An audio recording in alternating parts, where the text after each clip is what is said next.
So Chance the Rapper, he got married this weekend, and J-Lo, she's getting married again. So we have to talk wedding traditions. Which ones do you think are cool, and which ones do you think are old school? So I'll start. I think the white dress is still cool. I love it. It's cool if you want to switch it up, but that's one tradition I would definitely keep.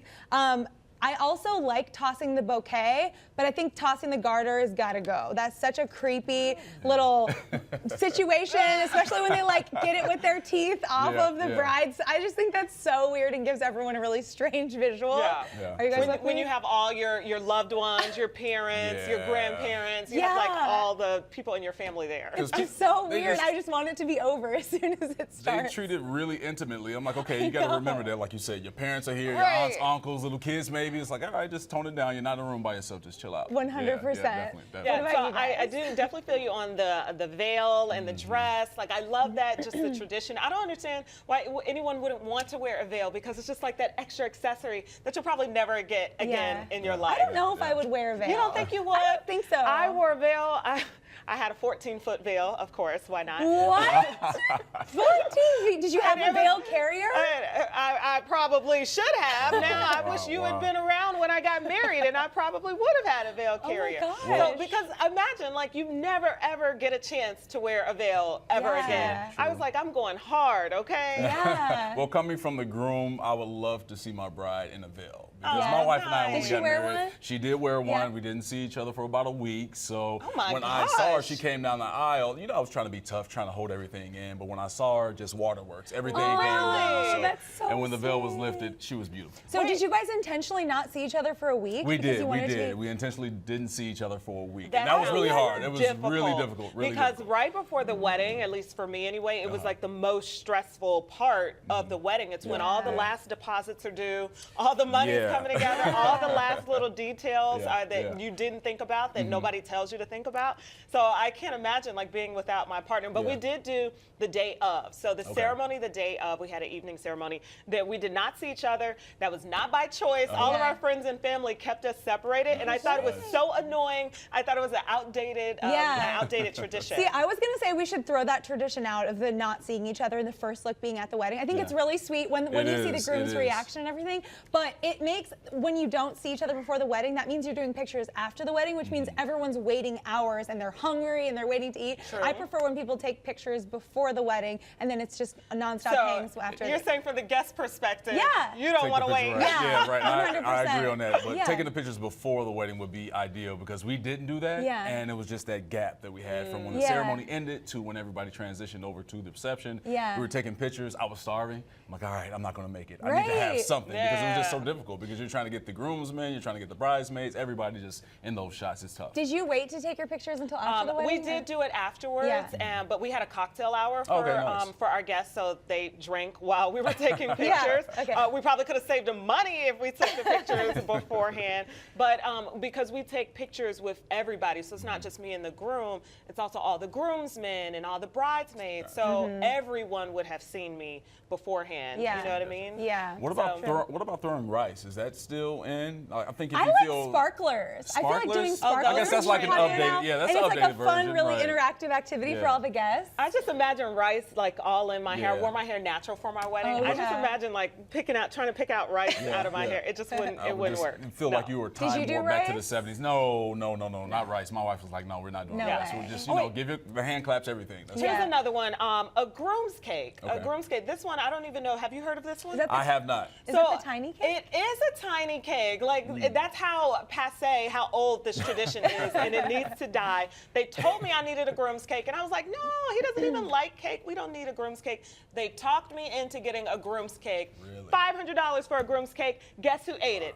Nobody. Really? Wow. Nobody. Did y'all forget to cut it? It was, first of all, we had the regular wedding cake. I'm still upset about it, as you can see. We had the regular wedding cake. He doesn't like cake. And then we had a destination wedding, so you can't take it back on the plane with you, especially all the stuff we had. And I don't know if you can bring food back and forth into the country like that. Oh, yeah. So it was quite, you can still see I'm perturbed by it. What about writing your own vows? I love that. I love that. Me and my wife wrote our own vows, and kind of obviously with me being in sports and being on television, I memorized mine, so it helped. But she pulled out the paper and had some jokes in there. I like that. It's a more personable touch than just doing the traditional wedding vows. So I love that. I love writing their own vows. We had traditional with a remix. Okay. It remix. Remix, baby. I can't even tell you. Right, I can't even So you're tell like, you what we said. halfway through. I can't even tell you what we said, but I knew it wasn't like the classic tradition. But Gotcha. they personalized it, put a special touch on it. I could not I had so much going on. Yeah. I could not think about sitting down. Like, that was one extra thing. Yeah. You know, to sit down One and of get my best friends over the summer got married, and I was in the wedding party, and they did such cool vows. They actually, instead of just saying them to each other, they turned to everyone, I was going to say the audience, to all their guests, and they said, they had it be like, instead of I do, they said, we do. Like, will you support us and encourage our relationship when we go through tough times? Oh, I love and that. everyone said, we do. I love that. And I never heard of that before, but I thought it was such a good idea. Guest participation is good. Yeah, That's and then really everyone good. holds you accountable. Like, they're at your wedding, they should also be helping you after the wedding, keep your relationship going strong. My friend just did that, and I was a bridesmaid. They said it's not about wearing a pretty dress. It's about supporting this couple in their marriage. Yes. It was I awesome. love that. I love that. Yes. Time now for a round of two truths and a lie. Bum, bum, bum. Here we go. Here we go. Usually this game comes out at a party after you've been drinking. Oh, yeah, I feel like we need cups here. All right. Okay. So we're going to each, of course, share 3 things about ourselves, and you'll have to figure out which one is true, which 2 are true, and which one is a lie. So I'll start us off here. So I was number 2 in the city for golf. And then I was number 2 in the city for basketball. And I've been to over 15 countries. So which one is the truth? Which one is the lie? I'm going to say...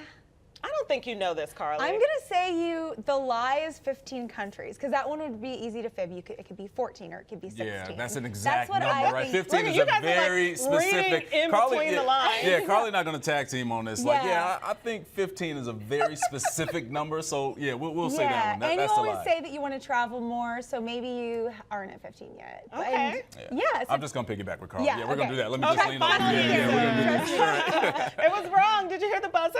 Wrong. So I was not number 2 in the city for basketball. That's a lie.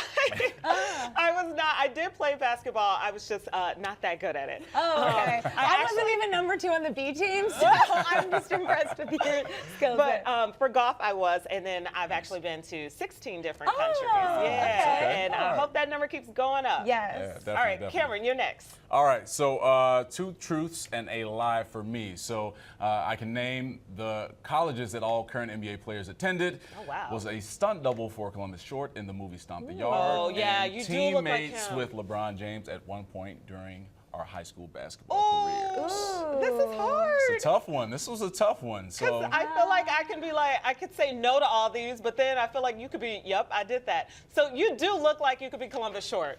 You really do. Oh, man. But Are what you kind gonna- of stunts did you do? Give us the scoop. Oh, I can't give you. You trying to get some clues? I can't give you the clues. These I can't get the can clues. can you Can you do Okay. a flip? Yeah, can you do I can do a flip. gymnastics? I can do a flip. You could Okay. do, okay. Can you Depends do on a what kind of round flip it off? is. Not just leave it Right, at can you that. do a round off? Can't do a round off. Can Can't you do tuck that. your knees and then do that? I definitely can't Okay, do he that. So I'm said not one's even a raise lie. myself for trying to. That one's a lie. We didn't even get Which a chance one? to guess. Which one? Stunt. The stunt? Yeah. Yes, that's a that lie. is a lie. Yes, that is a we lie. did Great it. job. So I'm disappointed. You played with LeBron James. I did. What was he like then? He was really, really cool and laid back. Super funny. So this was back when we were going into our sophomore years of high school. It was a camp at 5 Star in Pennsylvania around the Pittsburgh area. And so we got together on the same team. I didn't even know who he was because YouTube wasn't out at the time. Right. You couldn't look someone up and see, okay, well, they're ranked in that area or they're the top player in this class. But he was really cool. My coach, my high school coach at the time, who was a counselor, said, you know you're playing with the #1 player on your team. I'm So like, everyone okay, knew what's he his was name? going to do big things. You know what? Yeah, I think at that point, yeah. Yeah. When you see that level of talent, it's like, all right, well, yeah, he's going to be special. So yeah. All it was right, cool. guys. Yeah. Well, Okay, time go for my ahead, 2 Carly. truths and a lie. So we're running out of time. So here are mine. A bird once flew into my head. My favorite animal is a red panda, and I've met Barack Obama. I'm going for the. Oh no, that probably did happen to Yeah. you, Carly. I'm gonna say your You know favorite what kind animal. of life I live. I know. Carly's out there. She's out there wilding. I'm gonna say that your favorite animal is not a red panda. I'll do you go think? with met Barack Obama. You're right, Camron. Hey, okay, all right. Okay, I had to get on the board. I met Biden. I did my interview with Biden. But I have not met Barack Obama, but it is on my list. But yeah, bird flew into my head once on the street of New York City. It was just a randomly, real awkward situation. So there was a bunch of bread that these birds were flying toward, and I was like, oh, this bird is getting pretty close as it flew over, and then another one was just like, bang. Oh, Let me tell you, when a bird hits you in the head, it's not a light situation. It hurts your head. There was a man, a street vendor, standing right next to me. He was chewing on a straw, and I said, did you just see what happened? Really flustered. He just pulled it out and goes, yep. And kept chewing on the straw. Assaulted by a bird. His birds. They were probably his birds. You know those people that have like pigeon cages on the tops of New York apartments? I've only seen that on TV. Yeah.